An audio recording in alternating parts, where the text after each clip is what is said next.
আসসালামু আলাইকুম। আমার নাম মোহাম্মদ ফয়সাল আকন। আমি একজন প্রবাসী। একটা মজার ব্যাপার নিয়ে আপনাদের সাথে শেয়ার করতে চাই। সবার সহযোগিতা কামনা করি। আমি আমার ৩০ বছর বয়স। তা আমি ৩ বার জীবনে মনের শান্তি অনুভব করছি। এক, আমার আব্বু সারা জীবন ওনার লাইফটা বিদেশে কাটাইছে। আমার আম্মা আমাদেরকে নিয়ে দেশে ছিল। তা আমার আম্মুর ভিসা যখন হয়, ফার্স্ট আমার জীবনে আমি মনে শান্তি অনুভব করি যে আমার আব্বুর কাছে আমার আম্মু আসলো। সারাটা জীবন আমাদের জন্য আম্মু তার লাইফটাই শেষ করছে আমাদের পিছনে, দুইজন দুই দেশে। দ্বিতীয়বার যখন আমি মনের শান্তি অনুভব করি, এটা আমার ছেলে হওয়ার পরে, আমার সন্তান যখন পৃথিবীতে আসলো। আমার এক ছেলে, 4.5 বছর বয়স ওর, মোহাম্মদ হুজাইফা ওর নাম। আর তৃতীয়বার আমি যখন শান্তি অনুভব করি আমার মনের একদম রিয়েল টাচ যখন হয় মনের ভিতরে, যে হ্যাঁ, এটা আমি শান্তি উপলব্ধি করতে পারতেছি, খুব হ্যাপি, এরকম ব্যাপারগুলো আর কি। তৃতীয়বার আজ থেকে প্রায় 5-6 মাস আগের কথা। আমি পটুয়াখালী, এক বড় ভাই আছে বরিশালে, জাহিদ ভাই, ওনারা একটা সংস্থা আছে ওনাদের, আপনার তরুণই শক্তি এরকম একটা নামে। তো এখান থেকে একটা পোস্ট করছে উনি একটা হুইল চেয়ারের জন্য, এক আঙ্কেল হিন্দু, উনি চুনের ব্যবসা করতো। তা ওনার একটা পা নাই, খুব স্বাভাবিক মানুষ, খুব অসহায়। তা আমি তখন ওই পোস্টটা দেখা আমি একটা হুইল চেয়ারের কথা বললাম। তারপর আমি শুনলাম ওনার কাছে বিস্তারিত যে উনি চুনের ব্যবসা করতো। তো চুনের ব্যবসা করতে অতটা টাকা লাগে না, খুব বাজে অবস্থা। কারণ একটা হুইল চেয়ার হইলে উনি চুনের ব্যবসাটা চালাই যেতে পারে। তা আমি ওনাকে একটা হুইল চেয়ার কথা দিলাম যে আমি একটা হুইল চেয়ার দেবো, ঠিক 3 দিনের ভিতরে, 2 দিন কি 3 দিন এরকমই ছিল ব্যাপারটা। আর 5,000 টাকা দিলাম সাথে ওনাকে ব্যবসা করার জন্য। এই যখন এই জিনিসটা উনি বুঝা পাইল, ওই আঙ্কেল, মানে আমার ভিতরে মনে হলো আমি কতটা যেন হালকা, মানে একটা আনন্দ ফিল করতে শুরু করলাম। বাসায় শেয়ার করলাম আমার আম্মার সাথে, আম্মা বলল আমি খুব খুশি হয়েছি।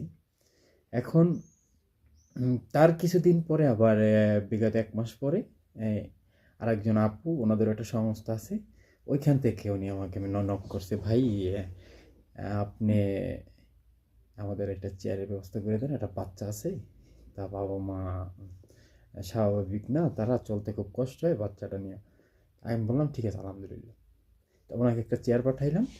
আমাকে একটা হুইল চেয়ারের দোকান আছে আপনার মেবি রামপুরায়, উনি আমাকে যথেষ্ট হেল্প করছে। উনি চেয়ারগুলো কুরিয়ার করছে, উনি আমার থেকে কুরিয়ার বিলটাও নেয় নাই, ওনাদের চেয়ারের যে লাভের অংশ ওইখান থেকে কুরিয়ার বিলটা দিচ্ছে। আমি খুব খুশি হয়েছি ব্যাপারটা নিয়ে। তা তখন থেকে আমার একটা চিন্তা ভাবনা যে এটা আমি কন্টিনিউ করব। যেহেতু আমি আলহামদুলিল্লাহ ভালো আছি, পৃথিবীতে আমরা সবাই সারা জীবন থাকবো না, এত ধন সম্পদ কী হবে। তা মাশাল্লাহ আমার বাংলাদেশি টাকায় প্রায় 1,60,80 এর ভিতরে আমার আমার স্যালারি। আমি চিন্তা করলাম যে এটা আমি কন্টিনিউ করি।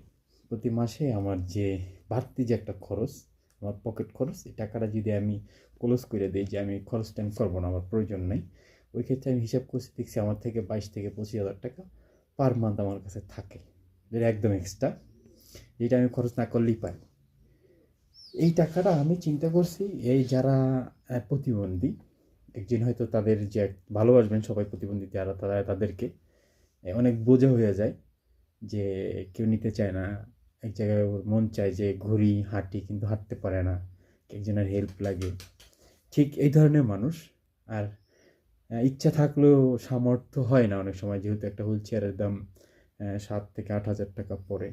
আমাদের বাংলাদেশের আর্থিক অবস্থাটা খুবই বাজে এই মুহূর্তে। স্বাভাবিক ফ্যামিলির যারা একদম নিম্নমানের ফ্যামিলি, তারা একটা হুইল চেয়ার ক্রয় করতে পারে না। যারা ভাই যাদের টাকা আছে, তারা তো ইলেকট্রিক কিনে নেয়, ব্র্যান্ডের হুইল চেয়ার কিনে। তা আমি চিন্তা করছি আগামী 7/20/2024 থেকে পার মান্থ 2টা হুইল চেয়ার এবং হ্যান্ড স্কেল, যেটা লাঠি বলে আর কি। অনেকের তো আবার হুইল চেয়ার প্রয়োজন হয়, লাঠির প্রয়োজন হয়। টাকার জন্য অনেকে কিনে না। আমি দেখছি এরকম হয়, অনেকটা হইছে আমি আমার চোখে দেখা। আমি চাই ৫ সেট লাঠি আপাতত, ৫ সেটে ১০টা লাঠি থাকে, আর ২টা হুইল চেয়ার। হুইল চেয়ারের মানগুলা ৭ থেকে ৮,০০০ টাকা দাম পড়বে, মোটামুটি ভালো আমি দেখছি মোবাইলে। আর আমার ভিডিও করার উদ্দেশ্য হচ্ছে গিয়ে ভাই, আমি চাই আমি তো বিদেশে থাকি, আমার এখান থেকে তো আর জানি না কে কোথায়, কার কী পরিস্থিতি, কার চেয়ারটা প্রয়োজন। আমি চাই আমাদের দেশে যারা আছে ইয়াং জেনারেশন, তারা আমাকে হেল্প করবেন, ভিডিওগুলো শেয়ার করবেন। আমার আসলে ইমোশনাল কোনো ব্যাপার না এখানে। আমার নিজের পরিশ্রমের টাকা, উপার্জনের টাকা, ঘাম ঝরানোর টাকা, এটা দিয়ে আমি তাদেরকে হেল্প করব। ভালোবাসা জাস্ট, আর কিছু না। আমার এখান থেকে চাওয়া পাওয়ার কিছু নেই। আর আমার ভিডিও শেয়ার করলে হয়তো কী হবে, যে ওনার চেয়ারটা উনি বুঝে পাবে, কারণ উনি তো জানেন আমি চেয়ারগুলো দিচ্ছি। তবে আপাতত আমি হুইল চেয়ারটা ২টায় রাখছি ভাই, মানে ২৫,০০০ টাকা আমার বাজেট পার মান্থ। এটা যে কয় যা হয়। আর নেক্সট এটা ইনশাল্লাহ আমার যদি স্যালারি ডেভেলপ হয়, বাড়ে আর কি, প্রমোশন হয়, ওই ক্ষেত্রেই আমার ওই বাড়তি স্যালারিটা এখানে ঢুকবে। আর তাছাড়া আমি মাসে আপনার ৬ মাস ৩ মাস অন্তর একটা বোনাস পাই আমরা সরকারি, ইটালি সরকার থেকে। যার প্রায় বোনাসের সংখ্যা ৪০, ৫০, ৩০,০০০ টাকা হয়। এই টাকাটা আমি সব ওইখানে পে করব। আর আমাদের কিছু জাকাত ফেরত যে টাকা আছে আমাদের ফ্যামিলিগত, এটা আমি এখানে ইনভলভ করব একটা সময়। তা আপাতত আমি আগামী ৭/২০/২০২৪ থেকে এটা শুরু করতেছি, এই উদ্যোগটা। আশা করি যারা আছেন আমার ভিডিওটা শেয়ার করবেন। জাস্ট আমার নাম্বার দেওয়া থাকবে, আমার সাথে কন্ট্যাক্ট করবেন। ঠিক ওনার বাড়িতে চেয়ার পৌঁছে যাবে ইনশাল্লাহ, হ্যাঁ এটা আমি কথা দিচ্ছি। আর হেল্প করবেন আপনি, দেখা যায় আপনার বাড়ির পাশে উনি আছে, ওনার কাছে হয়তো ফোন নাই, উনি জানে না ওনার একটা চেয়ার দরকার, কেনার মতো সামর্থ্য নাই, এই ধরনের মানুষগুলোর জন্য হেল্প করবেন, নক করবেন ইনশাল্লাহ।